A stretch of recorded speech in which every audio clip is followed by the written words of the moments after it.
Selamat bertemu kembali di channel saya, Sihotang Harden Official. Di sini saya mau membahas mengenai hak guna bangunan atas tanah bagian 1 ya. Namun sebelumnya silakan subscribe, like, bunyikan lonceng dan share video ini kepada orang lain untuk mendukung berkembangnya channel ini. Setuju ya? Saya awali dari dasar hukum pembahasan mengenai hak guna bangunan ini adalah Undang-Undang Nomor 5 Tahun 1960 tentang Peraturan Dasar Pokok-Pokok Agraria atau yang lebih dikenal dengan Undang-Undang Pokok Agraria atau UPA, yaitu pada pasal 16 ayat 3 dan pasal 35 sampai dengan 40 ya. Kemudian Undang-Undang Nomor 11 Tahun 2020 tentang Cipta Kerja, Peraturan Pemerintah Nomor 24 Tahun 1997 tentang Pendaftaran Tanah, Peraturan Pemerintah Nomor 18 Tahun 2021 tentang hak pengelolaan atas tanah, satuan rumah susun dan pendaftaran tanah, yaitu pada pasal 34 sampai dengan pasal 48 ya. Kemudian Peraturan Menteri Negara Agraria Kepala BPN Nomor 3 Tahun 1997 tentang pelaksanaan Peraturan Pemerintah Nomor 24 Tahun 1997 sebagaimana telah diubah dengan Peraturan Kepala BPN Nomor 8 Tahun 2012 junto Peraturan Menteri Agraria Tata Ruang Kepala BPN Nomor 7 Tahun 2019 ya. Peraturan Kepala BPN Nomor 2 Tahun 2013 tentang pelimpahan kewenangan pemerintah atas tanah dan kegiatan pendaftaran tanah sebagaimana telah diubah dengan Peraturan Menteri Agraria Tata Ruang Kepala BPN Nomor 18 Tahun 2017 ya. Kemudian Peraturan Kepala BPN Nomor 1 Tahun 2010 tentang standar pelayanan dan pengaturan pertanahan. Peraturan Menteri Agraria Tata Ruang Kepala BPN Nomor 1 Tahun 2001 tentang sertifikat elektronik ya. Kemudian Peraturan Menteri Agraria Tata Ruang Kepala BPN Nomor 18 Tahun 2001 tentang tata cara penetapan hak pengelolaan dan hak atas tanah, yaitu pada pasal 85 sampai dengan pasal 110. Peraturan Menteri Agraria Tata Ruang Kepala BPN Nomor 17 Tahun 2019 tentang izin lokasi ya, itu semuanya dasar hukumnya. Hak guna bangunan merupakan salah satu macam hak atas tanah yang ketiga yang disebut dalam pasal 16 ayat 1 UPA ya. Selanjutnya hak guna bangunan ini diatur dalam pasal 35 sampai dengan pasal 40 UPA. Lalu apa yang dimaksud dengan hak guna bangunan? Hak guna bangunan adalah hak untuk mendirikan dan mempunyai bangunan-bangunan atas tanah yang bukan miliknya sendiri dalam jangka waktu tertentu. Mengenai bukan miliknya sendiri ini dalam hal ini adalah tanah negara, tanah hak pengelolaan, dan tanah hak miliknya. Sejak lahirnya Undang-Undang Nomor 11 Tahun 2020 tentang Cipta Kerja, junto Peraturan Pemerintah Nomor 18 Tahun 2021 tentang hak pengelolaan hak atas tanah, satuan rumah susun dan pendaftaran tanah, bahwa hak guna bangunan bukan hanya terdapat pada permukaan bumi atau tanah saja, akan tetapi juga terdapat atau terjadi pada ruang atas tanah serta pada ruang bawah tanah yang terpisah dari permukaan bumi ya. Sehingga terdapat atau ada HGB atas ruang atas tanah dan HGB atas ruang bawah tanah di samping HGB atas tanah atau permukaan bumi ya. Namun pada kesempatan ini yang akan dibahas adalah HGB atas tanah saja ya. Siapa yang menjadi subjek atau yang dapat mempunyai atau pemegang hak guna bangunan atas tanah. Subjek atas tanah yaitu subjek HGB atas tanah, yaitu warga negara Indonesia dan badan hukum yang didirikan menurut hukum Indonesia dan berkedudukan di Indonesia. Ya. Konsekuensi apabila orang atau badan hukum tidak memenuhi syarat sebagai subjek hak guna bangunan adalah bahwa yang bersangkutan wajib melepaskan atau mengalihkan hak guna bangunan kepada pihak lain yang memenuhi syarat sebagai subjek hak guna bangunan di dalam jangka waktu 1 tahun, ya. Dan apabila dalam jangka waktu tersebut pemegang hak guna bangunan tidak melepaskan atau tidak mengalihkan hak guna bangunan tersebut, maka hak guna bangunan hapus karena hukum. Dengan ketentuan bahwa hak-hak pihak lain akan diindahkan menurut ketentuan-ketentuan yang ditetapkan dengan peraturan pemerintah. Mengenai asal tanah hak guna bangunan atas tanah, ya, bahwa asal tanah hak guna bangunan yaitu berasal dari tanah negara. Satu, berasal dari tanah negara. Ini terdiri dari A. Tanah negara yang ditetapkan undang-undang atau penetapan pemerintah. Contohnya penghapusan tanah partikelir, ya, nasionalisasi perusahaan milik Belanda, ekskonservasi hak barat yang telah balik haknya, tanah negara yang telah dikuasai, dan lain-lain, ya. B. Tanah negara asal reklamasi, ya. C. Tanah negara asal tanah timbul. D. Tanah negara asal pelepasan atau penyerahan hak. E. Tanah negara asal pelepasan kawasan hutan, ya. F. Tanah negara asal tanah terlantar. G. Tanah negara asal tanah hak yang jangka waktunya berakhir, yang tidak dimohonkan perpanjangan dan atau pembaruan, ya. H. Tanah negara asal tanah yang jangka waktunya berakhir tetapi tidak dapat diperpanjang dan atau diperbarui karena adanya kebijakan pemerintah pusat, ya. I. Tanah negara yang sejak semula berstatus tanah negara. 2. HGB yang berasal dari tanah hak pengelolaan, ya. Dan 3. Tanah HGB yang berasal dari tanah hak milik, ya. Sekarang mengenai jangka waktu hak guna bangunan atas tanah.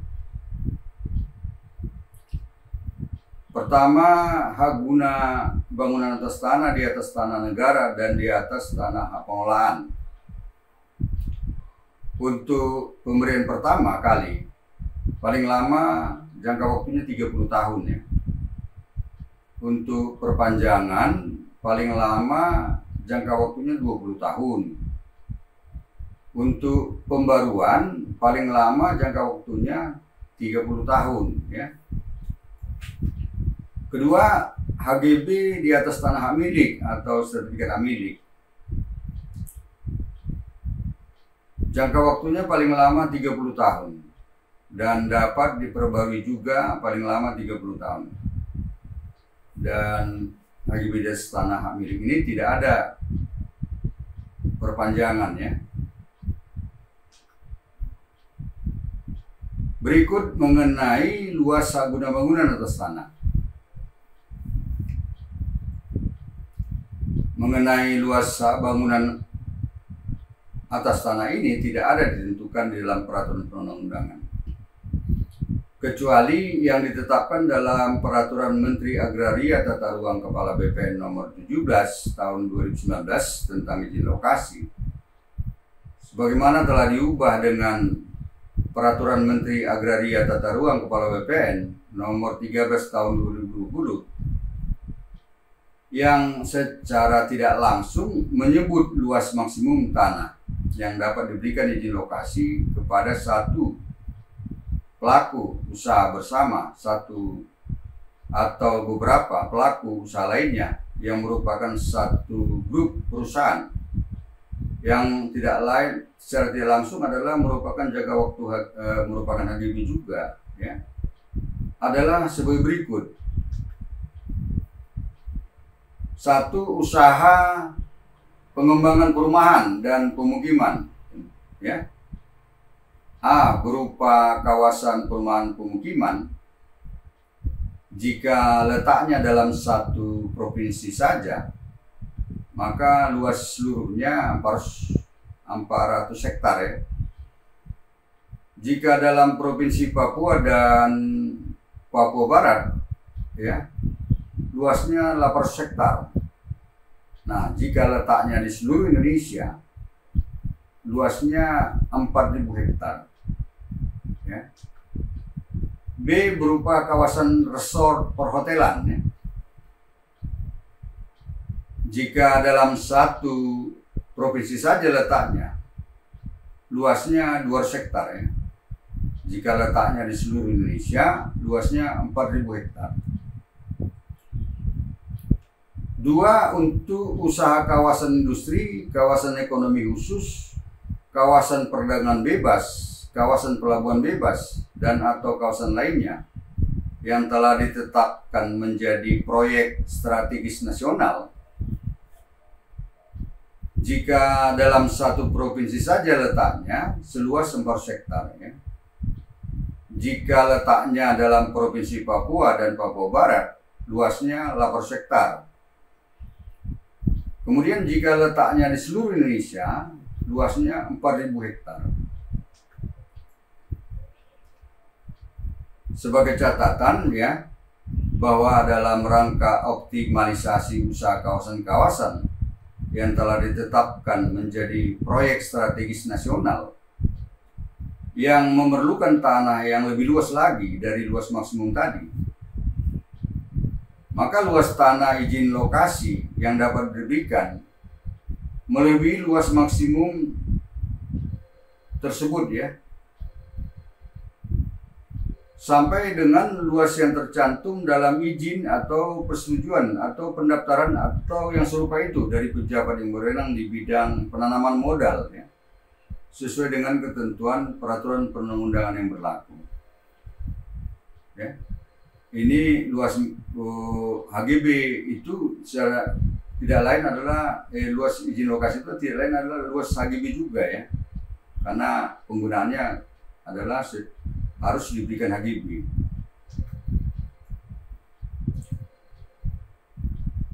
Sekarang cara terjadinya hak guna bangunan atas tanah, yaitu HGB di atas tanah negara diberikan berdasarkan surat keputusan Menteri Agraria Tata Ruang Kepala BPN tentang pemberian hak guna bangunan. Ya.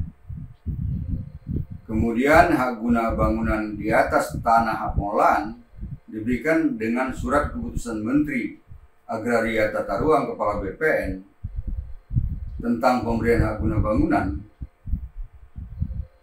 berdasarkan persetujuan pemegang hak pengelolaan. Dalam hal ini, ya, HGB di atas tanah APL pelaksanaannya sudah dilimpahkan, ya, kepada Kepala Kantor Pertanahan Kabupaten Kota seluruhnya. Tapi itu merupakan kewenangan Menteri. Ya. Kemudian HGB di atas tanah hak milik diberikan oleh pemegang hak milik yang bersangkutan dengan akta PPAT tentang pemberian hak guna bangunan. Kedua, SK dan akta PPAT yang disebutkan tadi dapat dibuat secara elektronik, ya.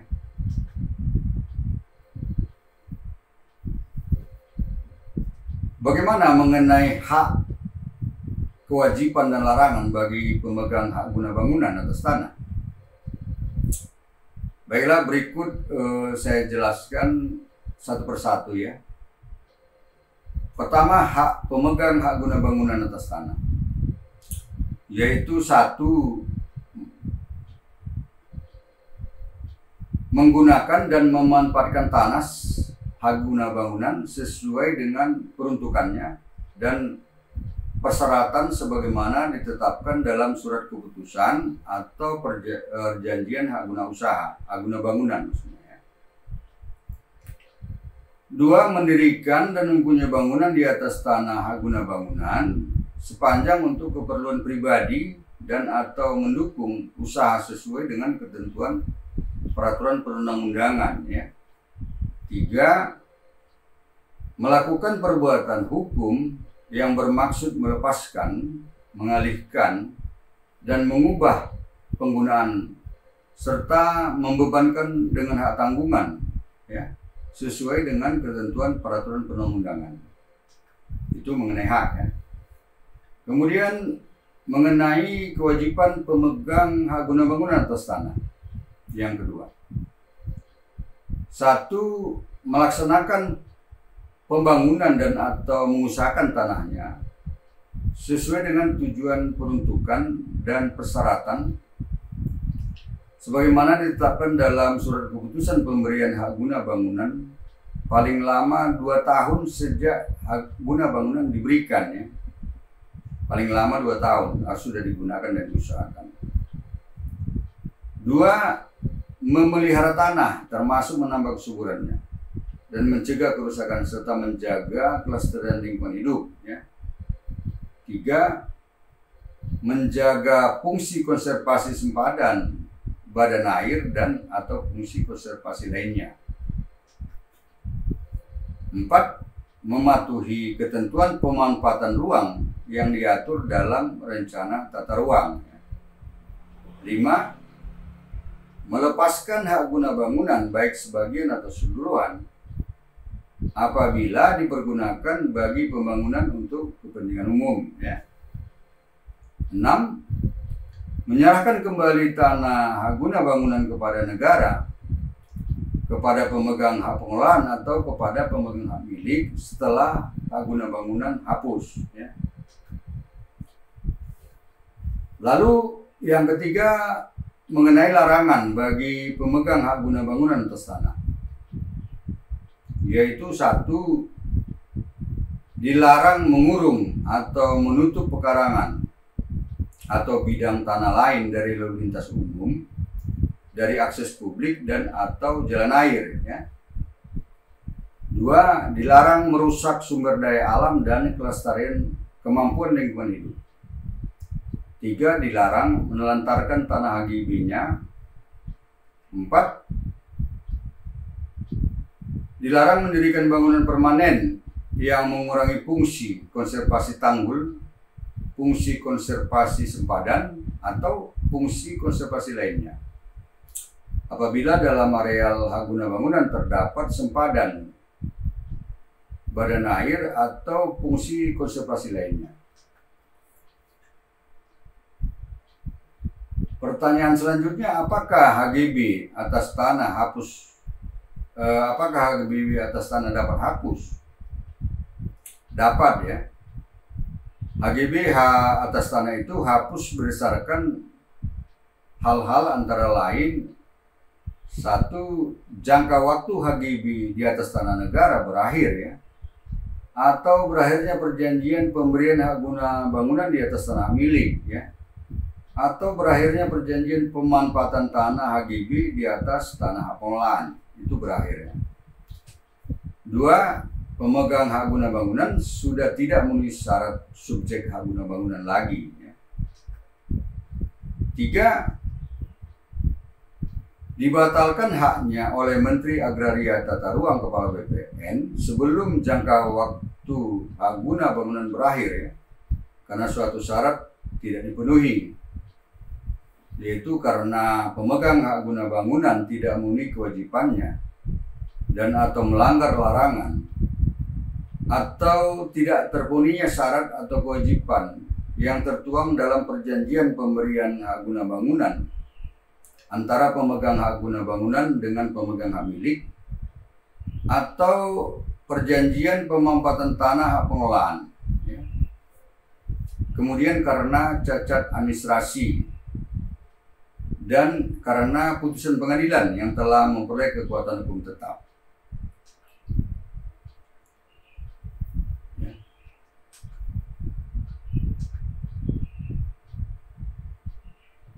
5. Dilepaskan secara sukarela oleh pemegang hak guna bangunan sebelum jangka waktunya berakhir.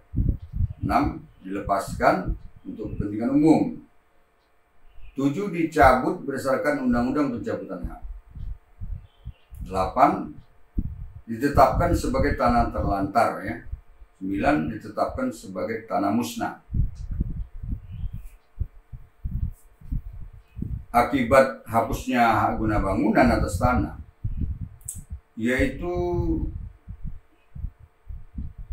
hak guna bangunan di atas tanah negara, ya, kalau hapus mengakibatkan tanahnya menjadi tanah negara kembali, yang kewenangan penataan, kembali penggunaan, pemanfaatan dan pemilikan ada pada Menteri Agraria Tata Ruang Kepala BPN, atau menjadi tanah sesuai dengan amar dari putusan pengadilan, ya. Kemudian hapusnya hak guna bangunan di atas tanah HPL atau tanah hak milik mengakibatkan tanah hak guna bangunan kembali ke dalam penguasaan pemegang hak pengelolaan atau pemegang hak milik, ya.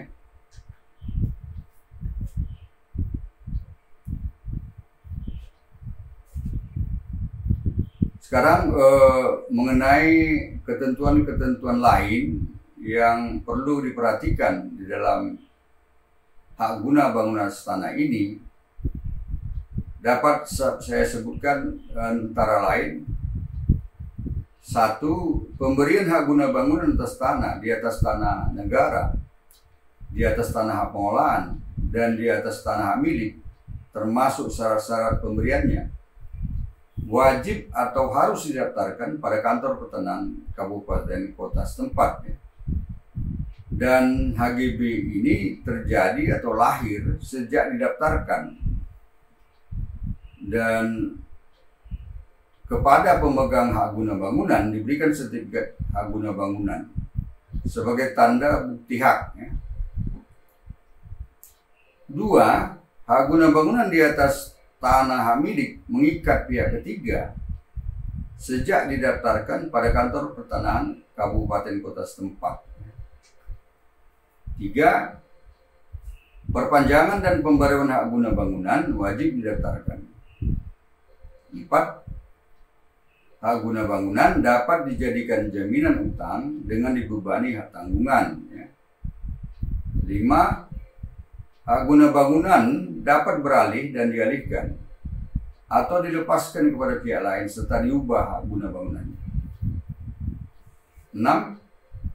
Setiap peralihan hak guna bangunan, penghapusan hak guna bangunan harus didaftarkan, dan pendaftaran ini merupakan alat pembuktian yang kuat mengenai peralihan serta hapusnya hak guna bangunan, kecuali apabila hak guna bangunan hapus karena jangka waktunya berakhir, ya. 7. Hak guna bangunan dapat diubah haknya menjadi hak lainnya.